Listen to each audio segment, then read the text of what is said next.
Παιδιά, καλώς ήρθατε σε ακόμη ένα καινούριο βίντεο. Σήμερα έχουμε για ακόμη μια φορά το θερμοκήπιο high-tech και θα κάνουμε υδροπονία. Έχω φυτέψει ήδη δύο.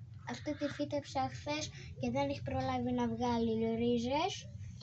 Έχω φυτέψει και άλλη μία που τη φύτεψα πριν 3-4 μέρες και έχει βγάλει ρίζες.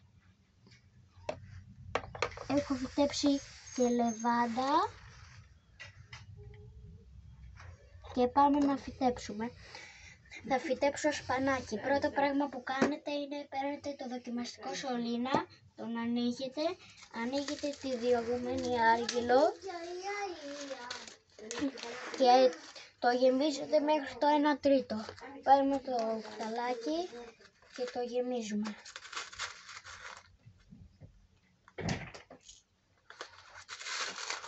Έτσι.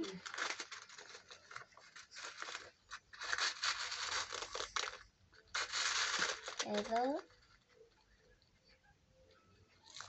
το γεμίζετε.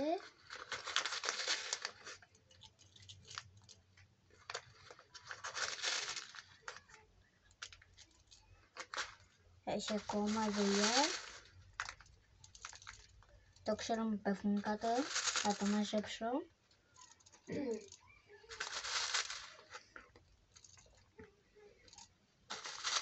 Χρειάζεται πολλή δουλειά.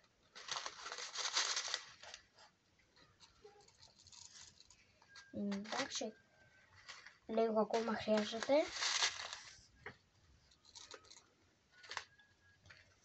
Άλλο ένα. Είναι εντάξει, το κλείνετε.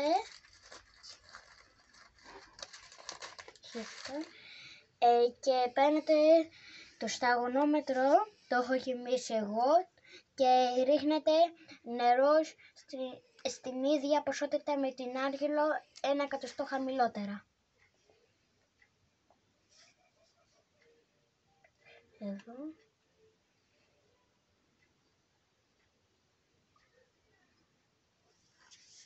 Λίγο ακόμα.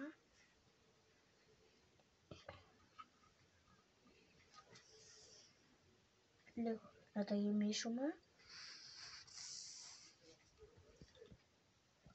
Είναι έτοιμο. Μετά παίρνετε τους σπόρους, τους βάζετε μέσα. 1 ή 2 σπόρους βάζετε. Τους βάλαμε και είναι έτοιμο. Να θυμάστε να το ποτίζετε, να ρίχνετε νερό, τέλος πάντων, κάθε μέρα, γιατί η στάθμη του νερού πέφτει πολύ γρήγορα. Πάμε να το τοποθετήσουμε. Γεια!